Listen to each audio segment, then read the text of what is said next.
오늘은 4월 19일 열왕기상 8장 12절부터 21절까지입니다. 그때 솔로몬이 이르되 여호와께서 캄캄한 데 계시겠다 말씀하였사오나 내가 참으로 주를 위하여 계실 성전을 건축하였사오니 주께서 영원히 계실 처소로소이다. 이제 솔로몬이 성전을 다 완공했고 그리고 하나님의 임재가 그 지성소 안에 구름으로 함께한 것을 모든 사람들이 보게 됩니다. 하나님께서 역사하신 것이죠. 그런데 오늘 이 말씀 가운데 뭐라고 표현하고 있느냐면 솔로몬이 하나님께 말합니다. 하나님은 캄캄한 데 계신다고 말씀했습니다. 그런데 지금 우리가 지은 이 성전에 하나님이 임재하시는군요, 이 말이에요.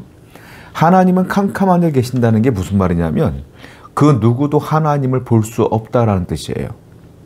하나님이 계시는 것을 알 수도 없고 어디 있는지도 모른다는 거예요. 그런데 이제 성전을 완공하다 보니까 하나님의 영광이 그 지성소 가운데 임하셨고 구름으로 덮인 걸 보니 하나님께서 여기 임하셨군요 라고 고백하는 내용이라는 겁니다. 여기 보면 진정한 축복과 복이 무엇인가, 복의 본질이 나와 있는데요. 진정한 하나님이 주시는 복의 본질은 무엇이냐면 보이지 않는 하나님을 보는 겁니다. 느낄 수 없었던 하나님을 느끼는 거죠. 함께 할 수 없었던 하나님과 내가 함께 하는 거예요. 그것이 복이라는 거예요. 이 복이 완성됩니다. 어떻게 완성될까요? 보이지 않는 하나님께서 보이는 하나님으로 이 땅에 오신 것입니다. 예수 그리스도를 이 땅에 보내신 그 성육신 사건, 그리고 나를 위하여 십자가에 돌아가신 그 예수님의 그 한없는 은혜, 그것으로 인하여 하나님의 복이 완성되어진다라는 것입니다. 진정한 복의 본질은 무엇이냐면 내 손에 돈을 주어주는 게 아니에요. 내 인생 가운데 성공을 주어주는 게 진정한 복의 본질은 아니다. 하나님이 주시는 복 중에 그런 복이 있을지라도 진짜 복의 본질은 무엇이냐면 하나님이 나와 함께하는 것, 하나님이 나와 통행하는 것, 내가 하나님을 인식하는 것, 내가 하나님께 기도할 수 있는 것, 그런 것들이 복의 본질이다라는 거예요. 오늘도 하나님의 축복의 본질을 가지고 나아가시길 바라고 하나님의 복을 늘 누리시는 여러분 되기를 축원드립니다. 15절입니다. 왕이 이르되 이스라엘의 하나님 여호와를 송축할지로다. 여호와께서 그의 입으로 내 아버지 다윗에게 말씀하신 것을 이제 그의 손으로 이루셨도다. 이르시기를 내가 내 백성 이스라엘을 애굽에서 인도하여 낸 날부터 내 이름을 들만한 집을 건축하기 위하여 이스라엘 모든 지파 가운데서 아무 성읍도 택하지 아니하였고 다만 다윗을 택하여 내 백성 이스라엘을 다스리게 하였노라 하신지라. 19절도 한번 읽어봅니다. 그러나 너는 그 성전을 건축하지 못할 것이요 네 몸에서 낳을 네 아들 그가 내 이름을 위하여 성전을 건축하리라 하시더니. 솔로몬은 하나님께 다시 한번 약속을 재확인합니다. 15절을 보니까 하나님께서 이 성전을 우리 아버지로부터 건축한다고 말씀하셨지 않습니까? 이 말이에요. 그리고 아버지의 후손이 이 건축 성전을 완성한다고 말씀했잖아요. 제가 그래서 이 성전을 완공했습니다 라는 얘기예요. 하나님께서는 다윗의 자손, 다윗의 후손이 이 성전을 완성한다고 19절에 써 있어요. 그런데 15절과 16절을 보면 하나님께서 수많은 성읍과 수많은 사람들을 택하지 아니하며 다윗을 선택했다라고 말씀하셔요. 그러면서 다윗과 그 후손이 성전을 완성할 것이다 라고 말씀하시면서 19절은 다윗은 성전을 완성하지 못하고 그 후손이 성전을 완공할 것이다 라고 말씀하신다라는 거예요. 자, 다윗의 입장에서 볼 때는 속상할 만도 해요. 왜냐하면 다윗은 하나님의 성전을 본인의 손으로 지어드리고 싶었어요. 그런데 하나님은 아니다라는 겁니다. 네가 아니라 네 후손이 이 성전을 짓게 될 거야 라고 말씀하셨어요. 다윗의 입장에서 볼 땐 속상할 만도 해요.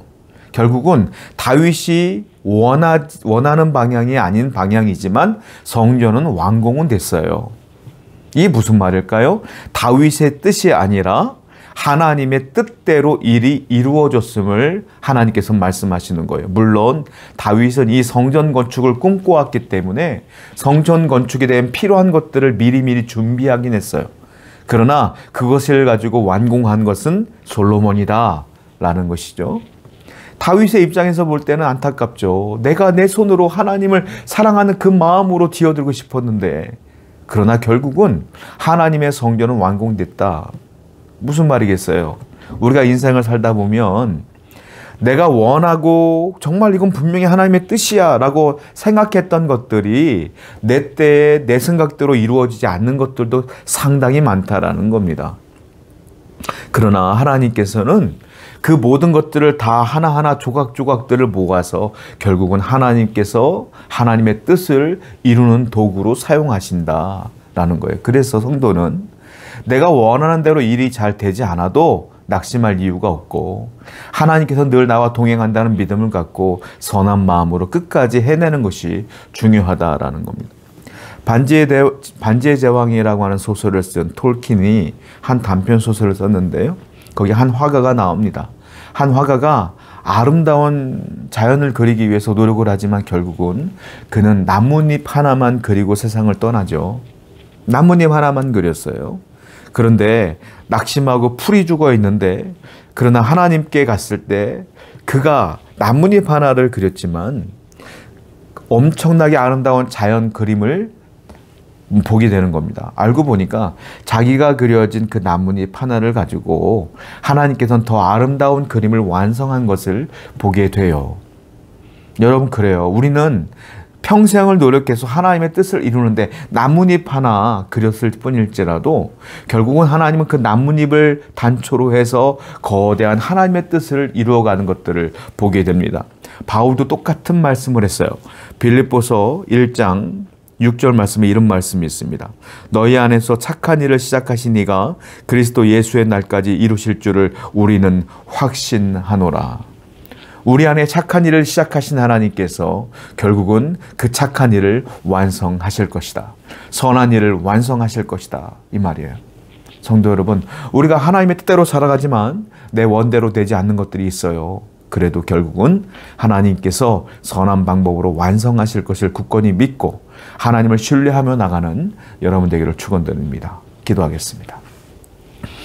하나님 아버지, 감사합니다. 우리가 인생을 살다 뜻대로 되지 않는다 해서 낙심하지 아니하며 오직 하나님을 붙들고 나아가게 해주시옵소서. 결국은 하나님께서 선한 일을 완성하실 줄로 믿습니다. 예수님의 이름으로 기도드렸습니다. 아멘.